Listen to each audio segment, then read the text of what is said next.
Okay, I think we are live now, hopefully. Are we live? So, hello, everyone that is Hello. waiting currently. Welcome to episode 2 of Trylingual Talks. We have a very special guest with us this fine Saturday morning. If you would like to introduce yourself. Yes.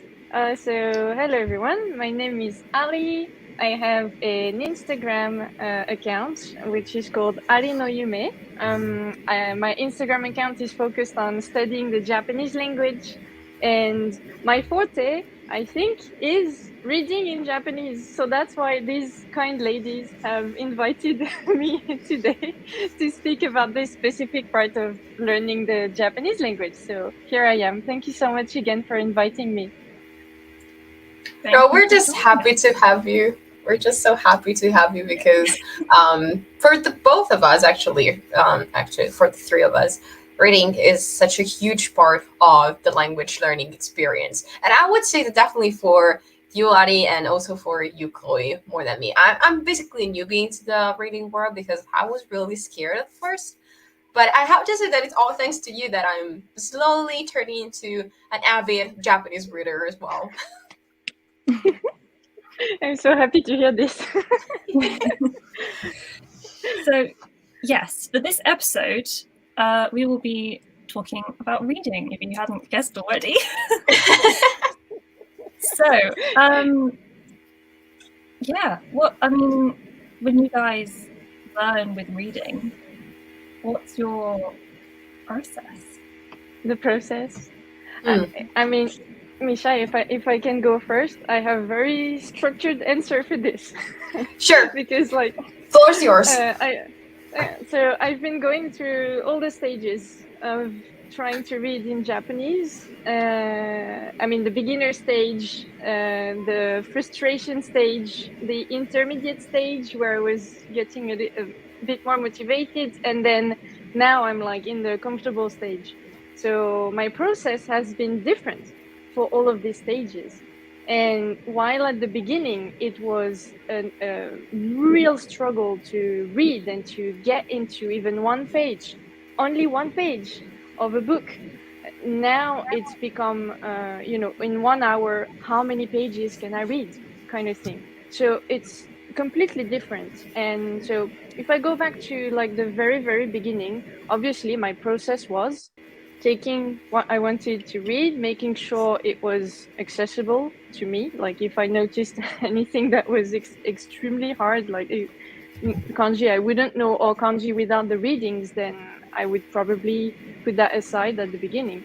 And then taking my dictionary app on my phone, and that's pretty much it. And my process was at the beginning to highlight the words I didn't know and highlight them depending on their category with a different color. So any grammar points I would highlight, I remember, in green. Any new vocab words I would highlight in purple, and so on and so forth. So that was my process at the beginning. What about you guys? Yeah, Michelle, do you want to? Oh, well, I'm a real newbie into the reading world, and I have to say that I went through three fourth, like more than half book. It's my first book, and I have to say that I started learning, started reading really intensively. Therefore, I wanted to understand everything that was going on. But as soon as I understood that maybe not trying to understand everything was the key to improve a little bit more and to enjoy the reading process is a little bit more easily, I decided to not trying to like read everything super carefully, understanding everything that was going on, like looking for specific words that were too technical. So that was the key to understand that reading was more of a joy rather than a homework or a task that I had to do because I needed to improve my reading fluency of Japanese. Now, unfortunately, I have to say that I got a little bit bored of the book, and so the last pages are over there, like sitting, and they have been sitting there for weeks now. But I have to say that I'm eager to read something different. And one really good tip that I learned, so something that I learned from my experience, is that when you approach reading in another language, and I have to say that especially with Japanese, because it can get super overwhelming, start with something that you know you would enjoy, and specifically, if you can, nonfiction. Because for me, fiction was something that I wanted to try before my first Japanese book was Kimi no Na wa, but I got lost after a couple of pages because I was like, okay, this is too difficult for me. I was like upper beginner at the time, so therefore it was way difficult for me. But when I switched to something nonfiction, and I'm currently reading a book written by a YouTuber, a study YouTuber. So she explains her method to study, how she structured her notes. I have to say that that reading was much more effective for me. Therefore, if you are approaching reading in a new language, try going with nonfiction and try to combine maybe something that you enjoy. Like, for example, if someone is interested in art, and try and read something related to art. Maybe the vocabulary might be a little bit too difficult at first, but at least you are also driven by another passion of yours. And you also acquire vocabulary or expressions that are related to something that you would like to talk about with other natives, because you usually tend to talk about your hobbies as well. So I think this strategy is effective. And in fact, I have to say that I have a very huge reading list right now that is waiting for me, all related to time management and studying and history as well. So everything's just waiting for me. Unfortunately, right now I don't just have the time, but yeah, reading is something that I'm new, but I already have some experience a little bit, and I can definitely tell that going with nonfiction at first can be a lifesaver and will help you not hating reading. Yeah, I will quickly. We're going to have like a little Q&A at the end, so if you guys have any questions watching this, feel free to leave them in the chat and we will get to them at the end. I should have said that at the beginning, but I was so worried about this website not working. So yes, leave comments, questions and things in the chat and we will answer them all at the end. So yeah, I kind of have two methods with reading, and I think it does kind of come down to like intensive versus extensive reading. So mainly in Japanese, because that's like my strongest language, I will just read something. I have a couple of like graded readers, and I have like short stories and things like that are just reading material. It doesn't necessarily have things like vocab lists and translations and explanations and things like that. So with those kinds of resources, I will just read them through, kind of start to finish, and see how much I can understand and like how much I can gain from context and things like that. And then maybe a little while later, I'll go back and read it again and see how much more I can understand.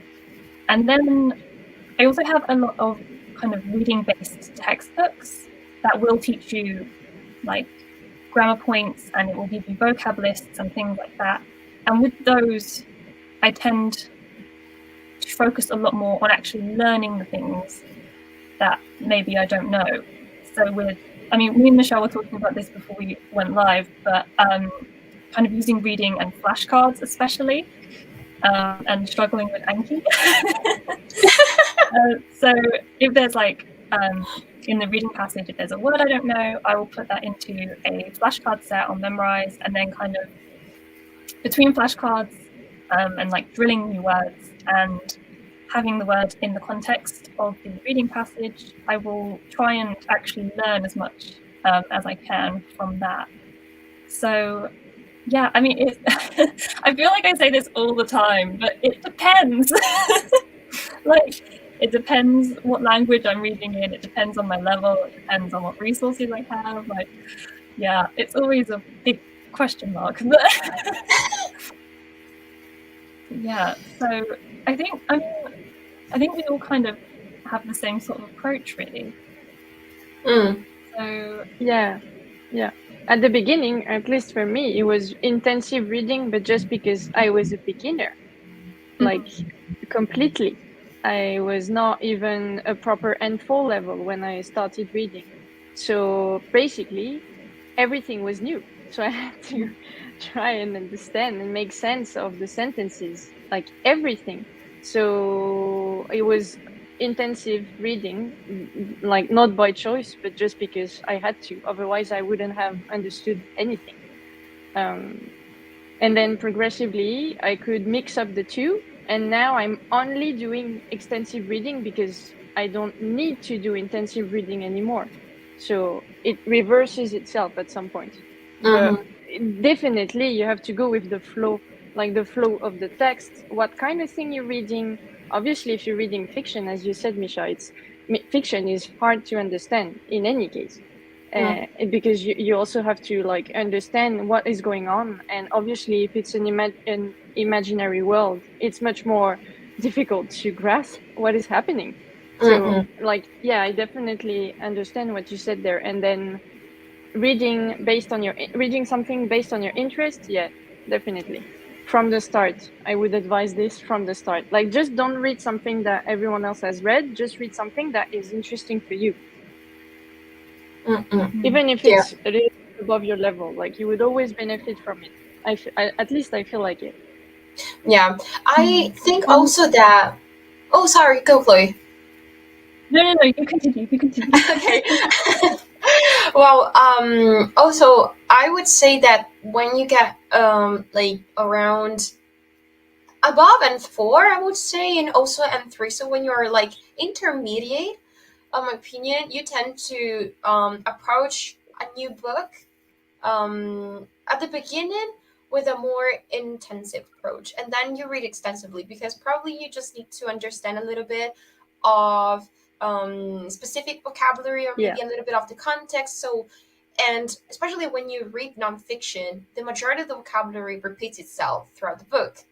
And so it comes really natural, the passage. And I noticed that with the book that I'm reading, I was really intensive with the approach to the first 2 chapters, but because I had to be introduced to the specific vocabulary that I needed. And then through continuous exposure and immersion with the book and the vocab and the grammar structures, I would say that the grammar structure of my book are really easy, I have to say. So like N4 level, but vocabulary wise, really N3 and sometimes N2 as well. But as long as you continue reading, and as long as you encounter the words, naturally comes the extensive approach. So that's why I prefer reading nonfiction in Japanese at the moment. Also because when you read fiction, you don't also have to understand a little bit the style of the author. The style is really, really important. In fact, that's why I rarely study through music and lyrics, which is a very popular method as well, because you have to also understand the style of the author, or because of course it's art. Therefore, everyone's create art in their own way, and you have to understand their own style. So probably they can also use really old style grammar patterns. So yeah, I think that nonfiction and small or even small passages, like Chloe suggested, with graded books or maybe specific textbooks, those are the best way to start approaching reading in every single language, not specifically Japanese. So are you guys pro graded readers? As long as it helps you, everything's good. Yeah, I agree. I didn't read that much. I mean, the actual series of graded readers for Japanese language, I think I've never read any of them. But then I read things that were similar. Like I used an app which is called Satori Reader, and it uses the same system because they have stories per level. And so sometimes stories are even written in two ways, like a simple level way and then a medium to high difficulty level. So it's the same story but written in two different styles, two different levels. It's very interesting. I really like this app, and that's how I started reading properly, honestly, through this app. Yeah, I think I've used that one a couple of times. But there's a series. There's the one. Okay, there's two graded reader series that I'm aware of in Japanese. There's the one with the frogs on it, and I can't remember what it's called. I think it's just called like Graded Reader Library or something in English. And then there's one that's actually by my old university. It's called Let's Read Japanese, and I think at the moment they've got 3 levels. I think they've got a couple of volumes in each level, but they're really good because they're short, like short stories. They're maybe like 10 pages. And in the first levels, there's like less writing on each page, and then in like level 3, it's like a kind of a full page of text. But it's all kind of either like stories that we'd know because they did like Alice in Wonderland, like an abridged version, and there's like some like Japanese, like what's the word I'm looking for? Not like fairy tales, but like Japanese stories. And then there's some it's like set in modern day, and there's some like regular real life ones and like fantasy stories and things like that. So it really covers like a whole range of writing. And I read one of them so much like the pages were falling out. But I think like they're such a good little series to just kind of dip in and out of. Like I'd read a story before bed or something, and then like I'd work my way through that book, and then I'd kind of read it again. And yeah, I'm very pro graded reader. I think as well because a lot of people say like to start off like read children's books. I really don't like reading children's books. I would much more like graded reader because it's designed for people learning the language. It's not designed for native children. For natives, yeah, exactly. Yeah, because I think in Korean I had a couple of children's books, and they were folk tales. I was kind of like, what the hell is going on? It's too hard, right? Yeah. For the beginning, it's too hard when you start out. Like it looks like it's gonna be simple because it's for children, but actually, if it's for natives, it's probably too difficult for your level. Like it depends on what you're trying to read. But what I've been reading, all the children's book I've read in Japanese, they were not easy at all. Like even the ones for like first graders in Japan, it's like they're full of expressions. They're full of very difficult words, which are like not even within the JLPT framework because they're like ancient words or like fantasy related words kind of thing. So it's like too hard, just straight up too hard. Or like the stories use some kind of accent or some kind of Hokkaido ben or like Kansai ben. It's like it's too hard. It's too hard at the beginning. You just can't. Yeah. Or onomatopoeias. There are a lot of onomatopoeias because they represent sounds. Therefore, children they already know that because they're immersed in the context. But when you're a learner, you're not immersed in Japan, so you're not in Japan, and therefore it's not easy to understand because they memorize all these sounds as well from the nature, from the things that they see, from the television that they watch. Therefore, for them it's much easier. But for us, that we're not, we also have to learn how to produce sounds. Like for us, the cat does meow, but for them is nya. Why should the cat do nya? Well, But well, so we have Yeah. also to face this kind of difficulties when approaching children's books. I think it's the same with manga as well, because I know studying with manga is quite popular, but I feel like for someone just starting, that's going to be crazy hard.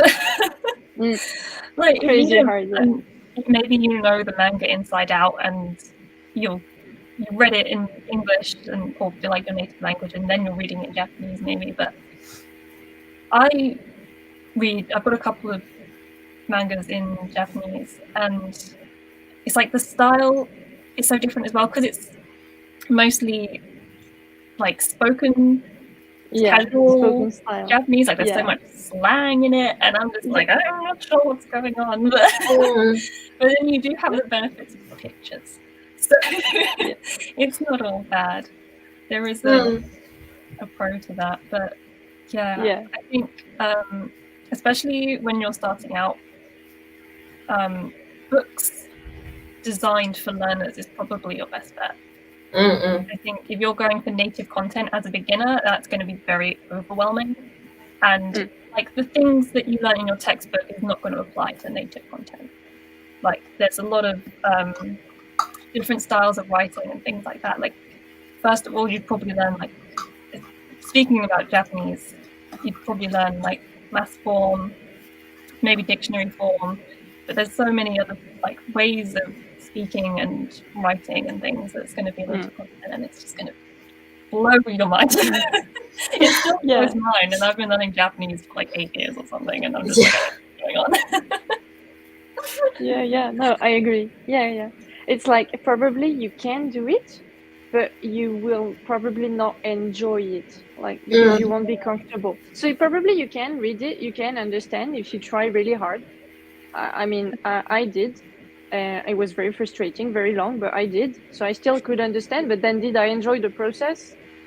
Not really. Like, it was really hard. And it's not supposed to be that hard. Like, I think with reading, specifically in a language like Japanese, we have a different, for us Europeans, we have a different writing system. It's just hard to approach from the start. So let's just be gentle with ourselves, I think, in the beginning.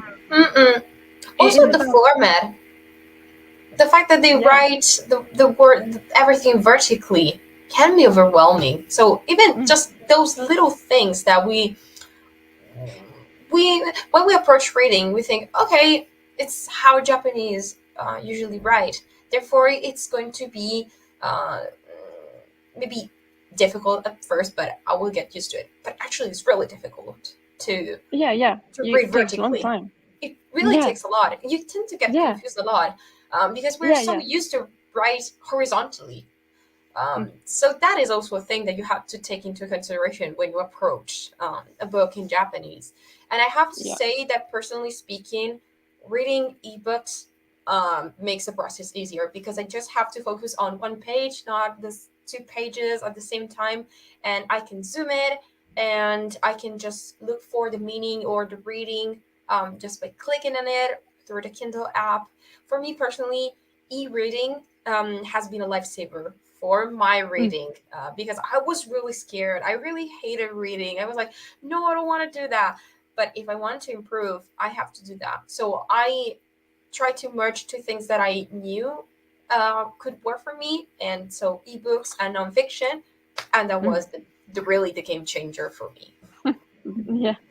It's a really good point you're making. It's true. At the beginning, approaching a text without any aid, again, a text in Japanese without any aid, so any kind of interactive material, so nothing, right? Just a full, like, just a paper page in front of you, is so intimidating.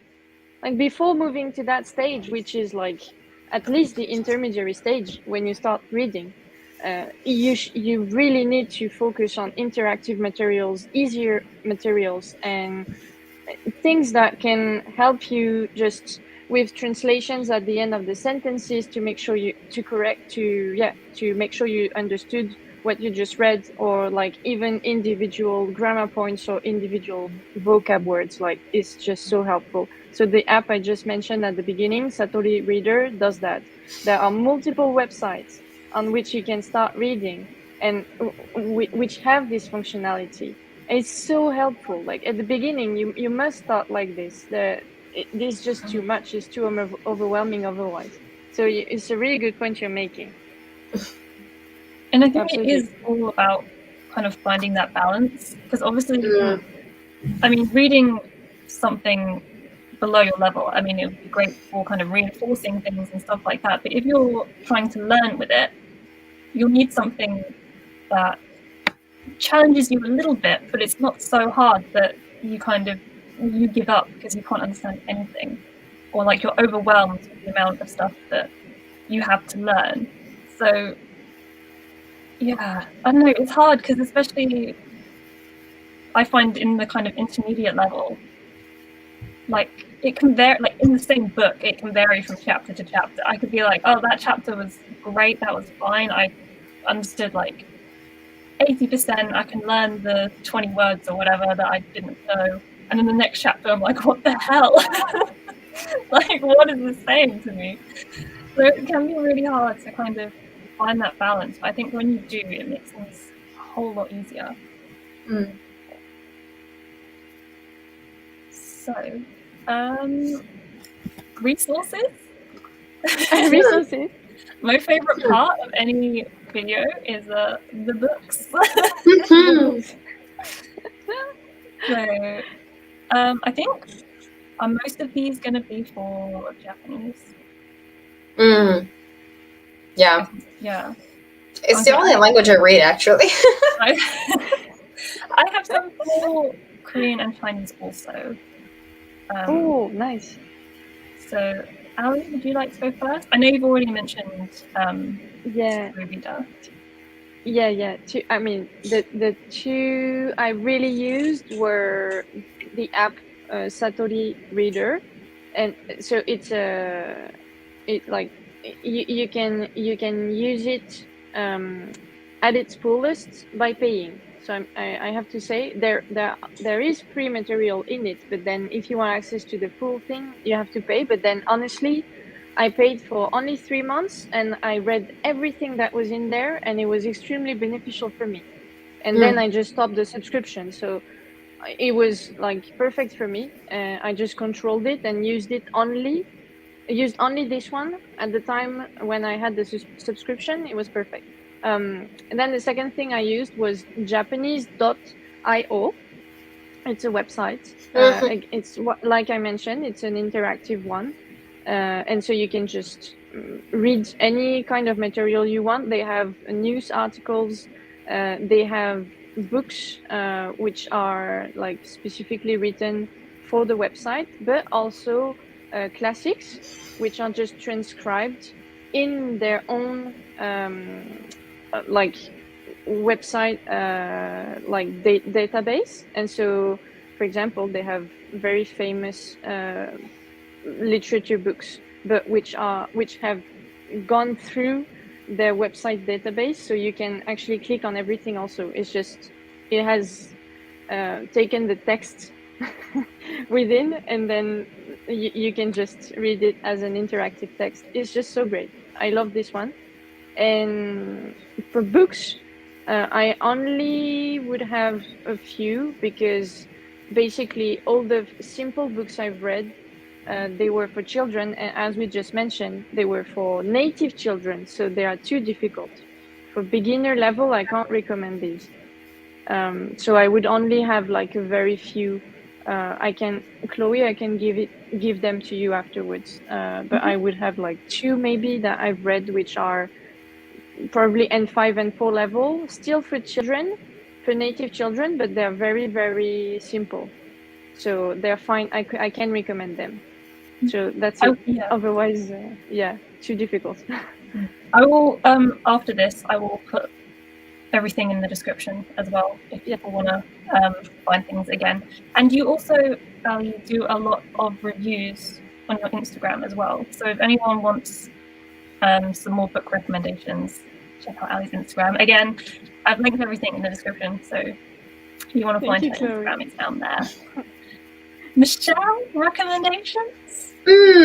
Well, I have to say that probably I'm the person that you cannot ask resources to, because I'm basically a children that is approaching reading, and what I suggest you to do, if you're already, I would say N4 or N3, so around my level, because I basically skipped the baby stage of reading, because I was already doing that through my university material. Therefore, all the textbooks, readings that we also had to read lots of dialogues. We're going through dialogues with like 2 pages long dialogues with my teacher, and they're about, like, for example, like we are approaching right now, Zudakujijo, for the house situation in Japan and Italy. So we go through really dense materials, and we did lots of reading with my sensei at university. Therefore, my baby stage was controlled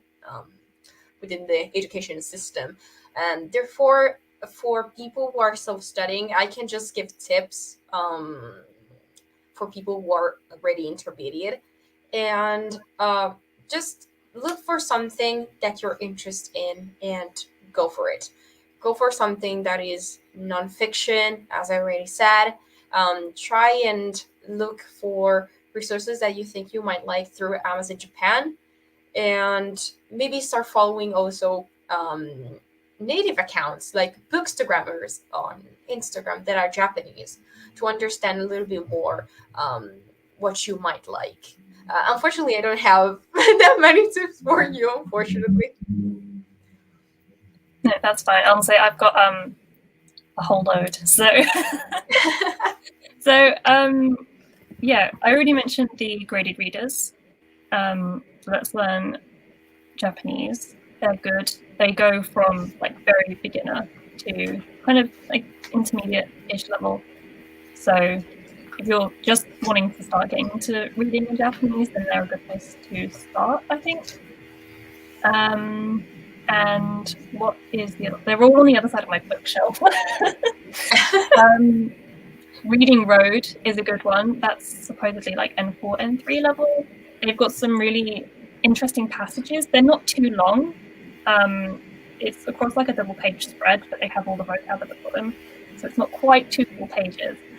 That covers like a whole range of topics. They did one on like cycling. There's one on anime and manga, and there's just a whole range of things. So again, that's kind of just more non-fiction. So as Michelle was saying, like that could be a good kind of starting point.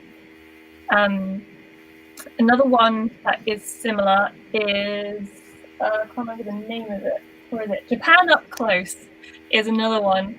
I don't think that's not got the vocab lists and things, but it's got some very interesting passages in it, kind of about Japan and Japanese society and things like that. What else? I've got the Penguin parallel text in Japanese, but they do have those in other languages as well. That's fine. What's the other one? There's another one. I can like picture it. Oh, Read Real Japanese. There is the fiction and the essays one. I've got the fiction one. I do want to get the essays one as well. So again, that's fiction and fiction. That's that's like a good little series. And panicking. The Stories for Language Learners by Tuttle.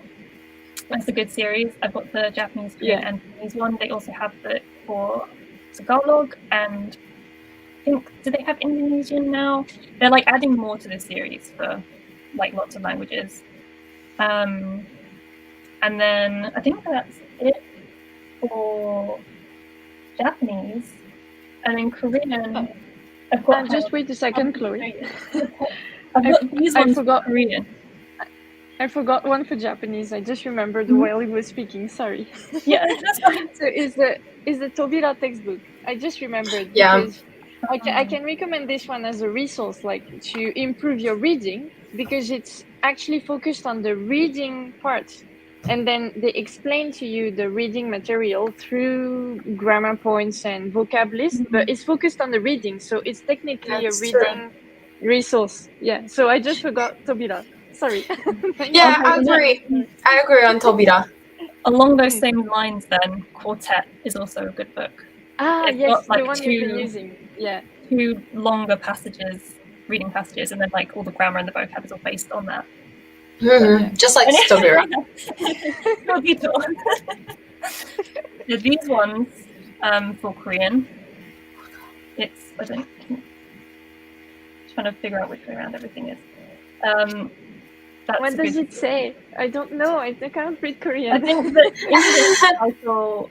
What's the English title? Like Korean reading with culture.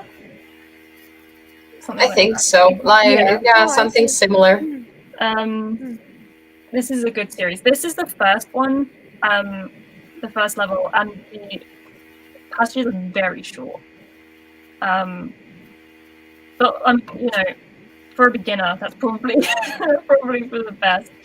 And then as the series goes on, I think there's 6 in the series, and then in the 6th book they're much longer, maybe a couple of pages. I'm not sure.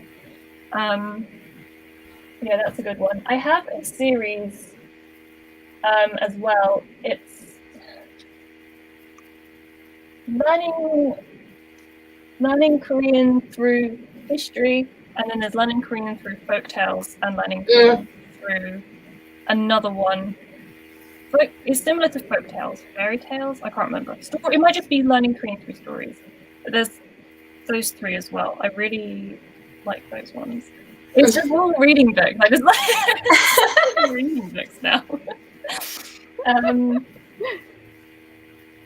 Chinese. The only one I have for Chinese is Chinese stories for language learners. Okay. But there's with like the parallel text and things like that. I'm sure they've got that for Chinese. Chloe, you really like bilingual books, right? That's what I noticed from what you like gravitate towards. For the whole show. I just have a lot of books. Yeah. It's like you really like the parallel ones, like when you can have the translation as well, or is it just because you had like more access to these ones? I think the only one I have that has actual translations for like the whole text is the parallel one. Parallel text, and I think Stories for Language Learners, the series, they have the translations, but I tend not to use the translations in those ones because it gives you the vocab lists. So I will, if there's a word I don't know, I'll pick out the word from the vocab list rather than look at the translation. Yes, it makes sense. Yeah. But I do like the parallel text because sometimes it's nice to just like read the story as well, like not having to worry about understanding it. Like sometimes I'd read it in English first, kind of like to figure out what's going on, and then read it to figure out fill in the gaps and things like that. There is also I'm not sure exactly the practicalities of it, but I'm going to mention it anyway. It's a website that I can access through my library. So you'll have to check with your library if you have access to it. It's Encyclopedia Britannica, I think is what it's called. I will have to double check that. I'll obviously put it in the description. And obviously it's meant for like, I think this on the children's version. Is it on the children's version of the website? I will have to double check this. I should have done this beforehand, but I didn't because I was not organised. But on one of them, I think it is the student one or the children's one, you can change the language and also change the level. So you can change it to like Japanese or Korean or Chinese or French, Spanish, German, Italian, And then I think there's 3 levels. So you can have it in like the easy level, the medium level, the hard level. And it changes, I think it changes like the length of it. I think the easy ones tend to be a bit shorter. And like vocabulary used and things like that. So that can be good kind of whatever level. You could even like start as a beginner, read the beginner articles, and then like work your way up. Because it is an encyclopedia, it covers like so many topics. So whatever interests you, whether you like history or science or, you know, society and culture, whatever it is, there's probably going to be an article on it, and you could probably translate that article. So I just thought that was pretty cool, because I had to do like a training course for it for work, and I was like, hang on, I can use this for language learning. So yeah, that's It a pretty sounds good one. great. Wow. It's like a rabbit hole. Like Yeah. it's pretty good. It's pretty good. Right, so I think that's all of the resources that I'm going to recommend. You were not lying. You had a lot. I do. I'm a bit of a textbook hoarder. There was something that just. Oh yeah, where do you guys find your resources? Is there somewhere specific that you get them? I know Michelle mentioned Amazon Japan and Amazon Japan. Amazon Japan. Yeah. It's like the best. Yeah. Also, it can be tricky to set up an account that you can use for Kindle. I think there are no guides for that. But maybe we should definitely, Ari, do a post about how to get access to ebooks from Amazon Japan. I would also just mention, I think they ship worldwide, but I think they mainly they definitely ship within Europe, I think, is JP Books. I feel like I have mentioned them before on like Instagram and stuff. They have like a really good range, and I think as opposed to Amazon Japan, like you can just go to their like reading section and just kind of browse. Because I've got a lot of books from there, and like I'd never seen them online before. They don't have pictures of the inside, so it was a bit of a gamble, but they have some really good books on there.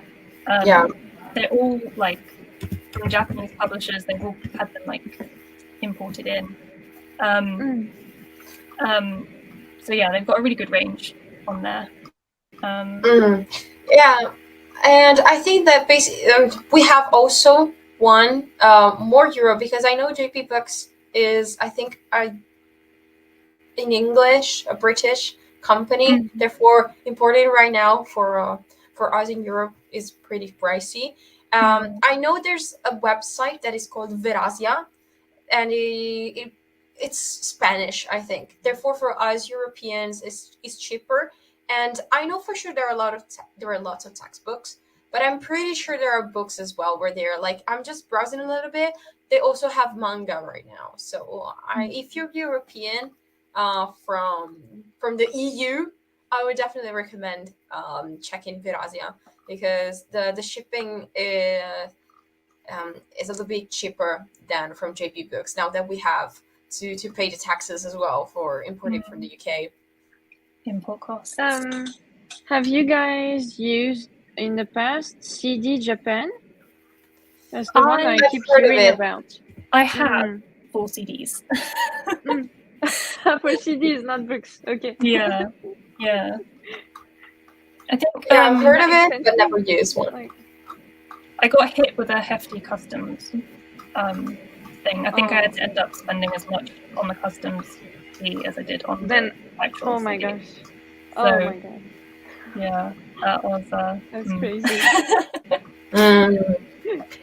Yeah, at least if you'd like having a collection of books, Amazon Japan is pretty good, because you tend to pay like around 15, or if you just buy a lot of things, 20 euros for shipping, and you have already taxes included, so you don't have surprises when you order them from Europe. Or at least this is my experience. I have to say that with Amazon Japan, even importing physically, not only ebooks, is really, really, really one of the best services I've ever seen. I literally ordered like my planner I just got a planner, and it's a Hobonichi. Therefore, I ordered it on Amazon Japan, and it came. I ordered it on Sunday, and I read it on Wednesday morning. Wow. So like super fast.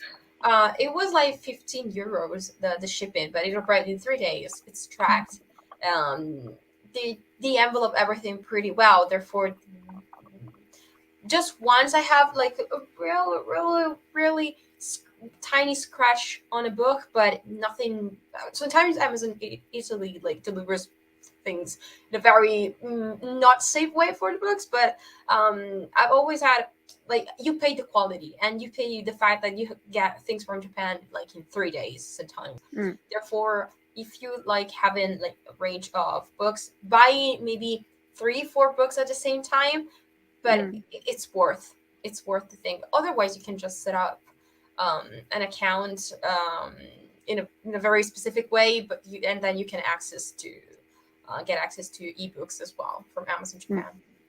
It's a little bit tricky, but as long as once you do it, it's done. Yeah. Definitely need to create a guide on that. Yeah, Amazon Japan, like, I think it's the best. It's really hard. I mean, I must say, I'm very lucky. I started studying Japanese while being in Asia already because I saved so much money. I have so many resources just ready at hand here, and I know I'm very lucky for that because if I had been in Europe, it would have been very difficult for me to find the same books that easily at this price and that fast. Like literally, I also have Kinokuniya here in Singapore. It's really easy. Like I know it's such a lucky part of my study journey, I think. So yeah, I know I was very lucky for that. It's very hard. It's something I honestly, to be very honest, it's something I'm a bit pissed off at. I don't really understand. I don't get why the Japanese resources and Japanese books and anything written in Japanese or any TV show or any drama or anything from Japan is so hard to get outside of Japan. I just don't understand. What is the reason? I don't understand. Like, why? Why do you have to keep everything in Japan? I just don't get it. Because they're Japanese. That's the only reason I can always share like and tell. Like they're Japanese. They're like this, and shogunai. You really just have to adopt like a really shogunai mindset with Japan. Yeah. With everything related to Japan, it's a shogunai. Like TV, music, dramas, movies. It's like everything. Yeah. Compared so restricted. Trying to find new music is like But well, Chloe, I have to say that when we started, the situation right now is really different because I, personally speaking, I started 10 years ago learning Japanese, and it was a true nightmare. Like, you couldn't access even full songs on YouTube. The majority of the videos that were available, like on, I always remember King Records, one of the biggest music labels in Japan. They only released like short MVs, and the longer MVs were available only in Japan. At the beginning with Spotify, it was almost impossible to get access to Japanese music. Now, luckily, almost every Japanese artist is on Spotify.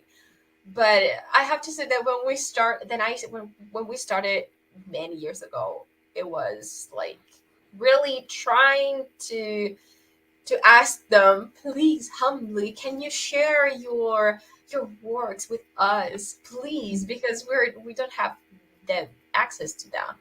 And also the books. Personally speaking, when I started learning Japanese, I used Italian because I was not confident with my English.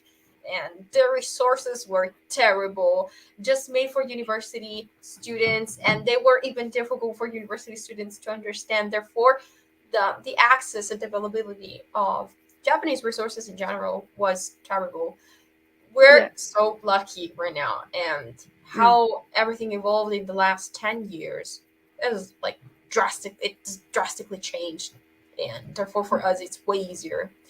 But still it's difficult. Like compared to Korean, the other language that I study, it's much more difficult to have a complete and proper access to Japanese native like resources like dramas, anime, there has been some sort of evolution, but compared to other languages, still difficult. still a long way to go.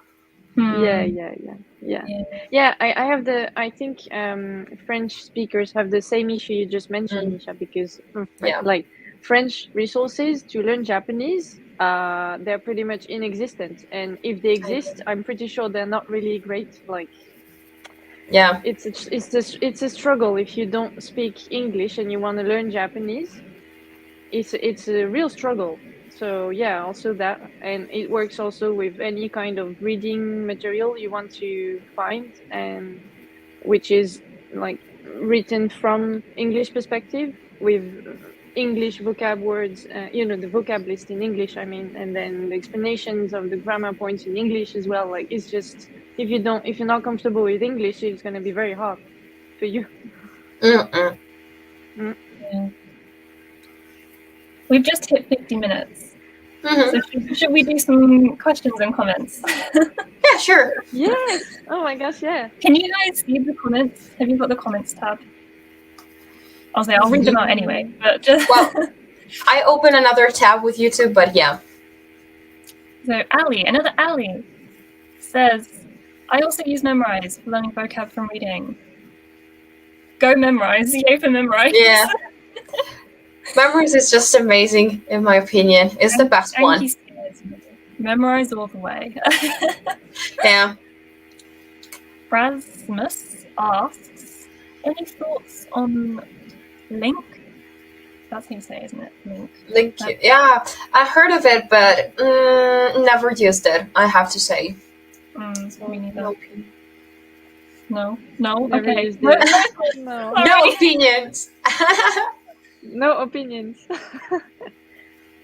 And then Aisha, I'm guessing that's Aisha. Yeah, Aisha. To learn Korean language, I did mention some resources earlier, if that's what you mean. I'm guessing that's what you mean. Yeah, you can just rewatch the live, or maybe just wait a little bit for Chloe to add everything. She's gonna do amazing work with listing everything. Yeah, I will put everything in the description once the live is finished. So if you want to come back and find anything, it will all be in the description. And then, we just have one comment. Liz says, is it just me that finds the design/layout of Japanese textbooks quite aesthetically unpleasing? Maybe at least in comparison to Korean ones I have. Yes. No, as in no, it's not just you. Yes, yes, I agree. But you mean the textbooks? Oh yeah, the textbooks. I didn't really read. Sorry, I understood books, because book-wise, Japanese books are really cute. They tend to have lots of doodles and lots of colors. I find children's books are much nicer to look at, because I do have it's like a book of proverbs, and it's for children, and they've got cute cartoons and bright colors and stuff, and then even I've still got this one on my desk, so I'll show you. It's got pictures and bright colors and things, and it's all printed full color. Textbooks tend to be rare, I think, to find Japanese textbooks printed in color. I think they tend to be black and white. Yeah, let's just think about Tobira. It's basically black and white bright stuff sometimes. But textbooks wise, Korean ones are superior for sure. Yeah, I'm gonna say I think the most colorful Japanese textbook I have is Quartet, and that's just because it's printed in pink. It's not nice. pictures, colorful pictures. It's just the boxes are pink, and that's it.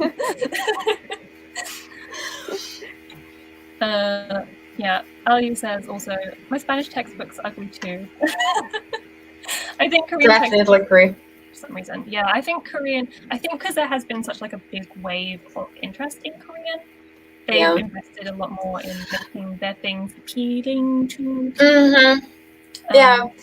I noticed that also. I have to say this, the Korean government that is creating these courses that are available super cheap I don't know, probably also in the UK, but I know for sure in Italy, we have some sort of agreement with Korea, and we have like 3 or 6 months courses. I don't even know, like for €20, and they're promoted from the Korean government. And like, why Japan? Don't you do the same, please? Because there was like when I first started learning, I think it was kind of like the tail end of like the peak of there was like a big peak of people, I think because of like anime and manga and stuff. Mm. There was a lot of interest, and I think I kind of started on the tail end of that, and then it kind of died down, and then Korean like exploded. Yeah. So I think Korean is very much the kind of, I don't want to say trendy language, but it's very popular at the moment, and I think Korean knows that. And I think with things like K-pop, they are very much pushing that worldwide. And it's still not really pushing anything. I think that if they should, I think if they pushed a little bit more, they would have gotten probably the same results as Korea. Well, I was just going to say, I wonder with the border closures if they're now going to be panicking and trying to push things more globally. But time will tell. I don't know. We'll have to see with that one, I think. Link is basically a website where you can import a text, and then you could easily translate the words by clicking on them, so different words won't become so short. It's like Japanese I.O. I thought it like was Japanese I.O, Yomiwa. A lot of websites and apps do that. It's great. Yeah, I thought it was just like I didn't realize you could import other texts. I thought it just like had set things. So that's interesting. Reading a text with a lot of new words can be overwhelming. When I tried, for example, reading an Icelandic text, I felt pretty much hopeless. Yeah, that's what we were saying earlier. It can be hard to find like the right balance, because obviously you want to take it as an opportunity to learn new things, but you don't want everything to be new, because then you'll just be suffering. So. It's true. Yeah. And we did get a couple of questions on Instagram. Yes. But I can't read them because Instagram made the box a funny color. I thought this was a good one. How do you choose books to read? By your language ability or by your interests? I think it's kind of both. Yeah. I think, because I very much enjoy reading about, society and culture and things like that. And I think there are a lot of books kind of based on that, like reading books based on that. So in terms of interests, I'm pretty much covered. And then I just try and find something kind of a little bit above my level, like not too much. So like the reading mode book is supposed to be like M4, N3. So the like higher level passages in there would kind of be, I guess, just above my level. So yeah, kind of is a bit of both. Yeah, I do the same. And to understand if a book is right for me when it comes to the level, I just download the preview from Amazon Japan. Like I just read the first the 3 pages that it makes available, and I read them extensively in order to understand if, like at first glance, I can understand the majority. If basically the text passes this test, I can buy it. So I buy it and read it. So I try to understand first if the level is good through the preview that Amazon makes available. For me now, Amazon chooses for me. I have read, so now I am almost at 50 books read in Japanese. And so basically I ordered pretty much everything through Amazon. So Amazon knows me now. So Amazon knows what I like. So any recommendation the algorithm is giving me, I'm like, oh yeah, that seems nice. And so I add it to my TBR. And that's basically it. Yeah. That must be handy though, because sometimes I'm like scrolling through pages so and pages handy. of books. I'm like, I don't know what to read. And then we have another question from Instagram. How can I stay consistent with learning when I am quite the lazy type? I think reading is probably a really good option for that, because I very much lazy. But reading, I think, especially kind of extensive reading, like if you find like a graded reader or something that is designed for learners, is suited to your level, and you can just read, and you don't have to worry too much about translating every single word or anything like that. So I think reading is definitely. I think reading and apps are my go-to, and TV as well, obviously, are kind of my go-to laser study methods. You mean the apps for practicing apps, like for the vocab, or for I don't know, for what kind of apps do you mean? Like for Japanese, for example, if I kind of want to study, but I'm kind of feeling tired, I don't want to get all my books out and sit down with my books, I'll review things on Bunpo, or Okay. Renshu is another one. I think that's what it's called. Is another app. It's quite good. So not kind of some more kind of gamey apps, like practice apps. So maybe I can't be bothered to learn vocab or memorize, but I'll review some grammar. I'll fill in some sentences on Bunpo or something. I see. Nice one. Yeah. Yeah, when I'm not motivated, I'm terrible with consistency, but at least when I'm feeling tired, or maybe when I know that I have the hate phase with Japanese, because it tends to happen a lot given the fact that I studied at university, and so I don't have the freedom to study however I want to. I just rely a lot on immersion, but I have to say that more into reading, I'm more into listening. Therefore, when I don't feel motivated, I tend to watch a lot of vlogs by Japanese native, and watch anime with subtitles in Italian, because I usually tend to watch them with other people that do not understand Japanese that well. But so I just watch them in Italian and associate words in my head, therefore, and music. I'm more of a listener kind of student more than reader, but I found the joy of reading as well. Oops. Hallie, do you have anything more to say on that? For consistency or lack of motivation? Which one? Oh, I guess both. For both? Either. It's kind of the same. They overlap, let's say. Yeah. Okay. For consistency, is to plan your studying in advance. I always plan my studying in advance. Every week I know exactly what I'm going to study, and I just go with the flow every day. What is my mood? What is on my list? Okay, I want to do that, so I do that. And so that's how I do, that's how I deal with consistency. With motivation, a real motivation issue, if I have one, then I do exactly what Michelle just described. I would just dive into hours of immersion, and it can be anything.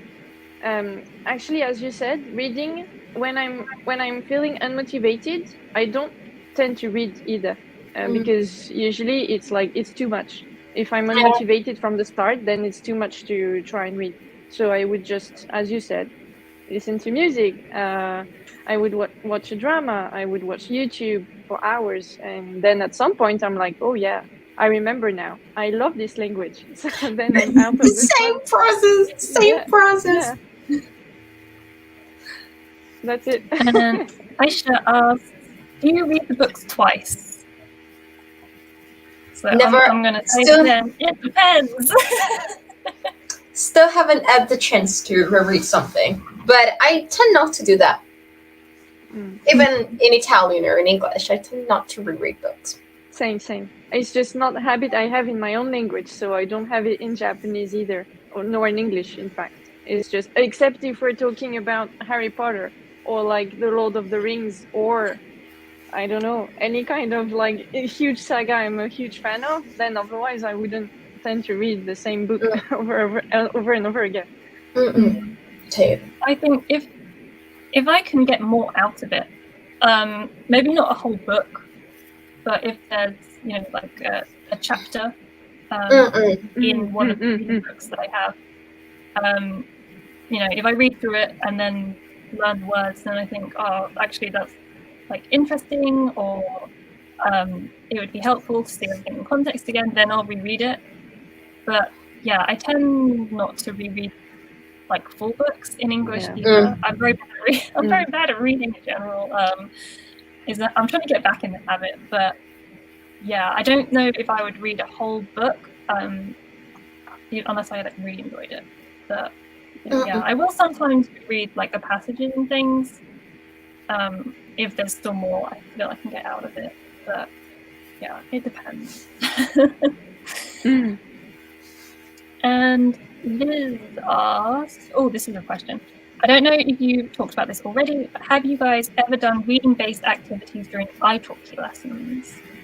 Do you guys take italki lessons? I never used italki. I used Cafe Talk, and now I use the platform, the independent platform my tutor has gone to. So Cafe Talk and never italki. Well, I think. Have you ever done reading-based activities on Cafe Talk? Yes. Yes, I did. I'm still doing actually. We do so with my tutor. It's something that I like to do with her. Basically, within the practice test part of the textbooks I'm using at the moment, there is always a short reading comprehension passage to read. And so I read it out with her. She corrects anything that needs correcting, and then she helps me like understand the passage, and then I try and guess the answers, and she corrects me if I'm wrong. And it's just like normal process of what I would do if I were alone, but she's here to support me basically. And it's just the whole process is just way smoother thanks to her. So it's a great practice to have. Actually, I recommend it. Yeah. I was working through quartet with my italki tutor, but each chapter starts with the reading passages, but we would go straight into the grammar. So we'd learn the grammar first. That took a few lessons, and then we'd go back and do the reading. So that also gave me time to kind of learn some of the vocabulary, because in the quartet book it's got all the vocab in the back. So I would learn the vocab kind of by myself. We'd go through the grammar together, and then we'd go back to the reading section. And what we would do, we'd kind of read it paragraph by paragraph, and she'd just ask me questions, like comprehension questions. So I'm trying to I can't think of like any of the passages that are in there now, but she just asked like, there's like one about hiking, I think. And she was asking me like, oh, what trail did they recommend for the hiking activities and things like that, and I'd have to like answer it and things like that. And there was also, I haven't actually taken these lessons, but I was looking for another tutor for like extra lessons, like not to replace my current tutor, because I love my current tutor, but I was like looking at other tutors, and there was one tutor who did like reading and conversation based lessons. So you would read like a news article or a story and then just like talk about it, which I was really tempted to book those lessons, but I don't think I can afford them at the moment. But I thought that was a really good idea. That was definitely something I was interested in doing. So I recommend you do that, because I'm doing this in French right now. So I prepare in advance. So I was given basically an article or maybe a video. In this case, you can just read that and discuss on the topic, and those are really effective. I can totally recommend you that.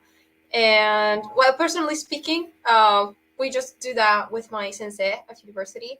We're in a class, but we're just 10 people, and depending on who's in class or not, we also tend to be even 4 sometimes.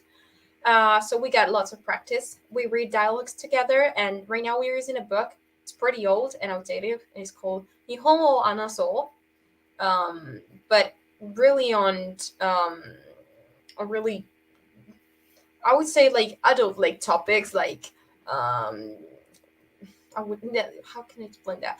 Like the housing situation in Japan, and then you compare it to your country.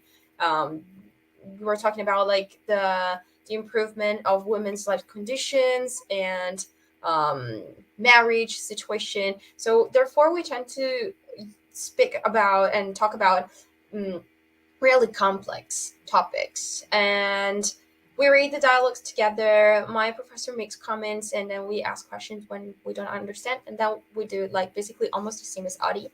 And we answer questions and we discuss about the topic. So we do a mix of everything, but I see that my reading and speaking skills are improving, because when you do this kind of exercises, these skills really skyrocket sometimes.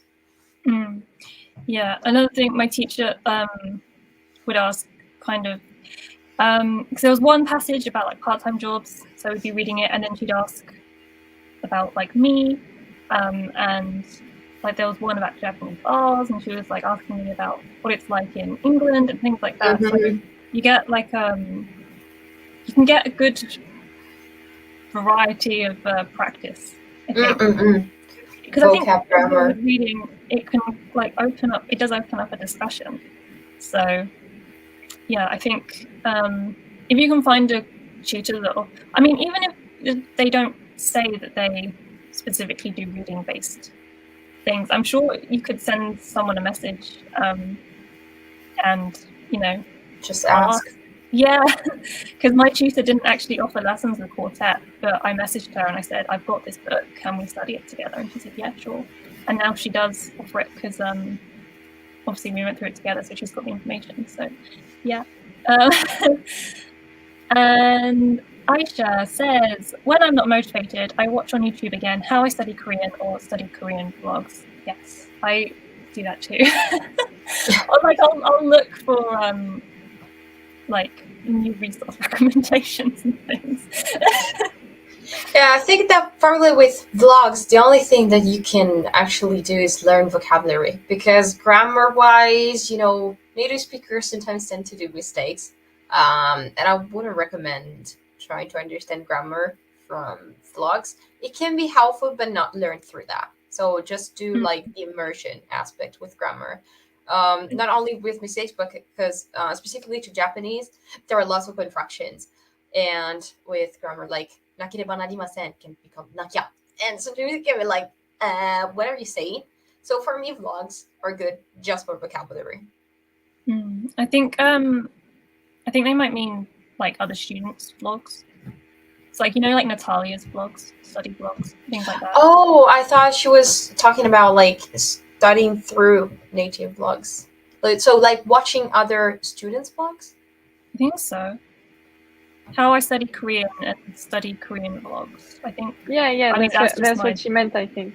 Yeah, no. Yeah, that's what she meant, I think, right? Yeah. But I do the same, and especially on Instagram, like, because I follow I only follow studygrams on my account, so it's seeing everyone like posting their progress and how much they love language and stuff, and I'm just like, yeah, actually, it's not so bad. Yeah, the community is really helpful, obviously. And I think this question you will have to answer, Ali, because I don't think me and Michelle are quite there yet. What book series did you use for JLPT N2? What books did I use, like textbooks? Yeah, I think so. My gosh, a lot. Oh my god, it's a huge question. I used the Shinkansen Master series. I used the Sou Matome series. I used Authentic Japanese textbook. I remember Try. Authentic Japanese, this one. Oh yeah. The Try book I used for N3. I didn't use the one for N2. Oh, for N2? Okay. Yeah. I have all of them because they're so cute. And I think for N2, then apart from these I just mentioned, I did like a whole lot of practice books. So then any kind of past paper book I could find and practice books for the first section, so the grammar section, the vocab section, and the reading section, then I just did all of them. Like everything I could find on Amazon Japan, honestly. So then, yeah, I mean, for that, I'm actually preparing my post for that. So it will go out this year, like recapping everything I used for N2 specifically. Great. I'm gonna save it. I still have 8 months to go to my N2, so definitely everything that you put out about N2 is going to be saved into my I'm starting to look at N2 resources. I'm like saving them all into a wish list. So yeah. I think that's it for questions. Mm-hmm. A couple more comments from Aisha. She said, practice makes perfect. Practice, I'm trying to adopt practice makes progress. Exactly. Practice makes progress. But yes, Mm-hmm. I agree with the sentiment, yes. And I agree with you, Chloe. More than perfect, making progress, which is even better. I got that from that audio that's going around on Instagram. But yeah, okay. I think if anyone has any last questions, or if not, then Nothing for me. That's any last comments from anyone? I think we've talked more than enough. We're just the top. That's what it's all about, though. Trylingual Talks for a reason. But yeah, it was really nice. Thank you so much. Thank you for joining us. Thank you. Thank you to everyone for watching and for your comments and your questions. Yeah, the replay. Last time it took a while for the replay to go on my channel, I think, but I've set it all up so there should be a replay up at some point. So yes, I will update the description as well. So resources and recommendations and things will all be down there. Instagram and YouTube links to everyone is in the description already. So yes, thank you. And I hope that you will join us for the next one as well. So thank you for watching. Thank you, Ali, for joining us. Thank you so much. Bye. Bye. Bye. Bye, everyone.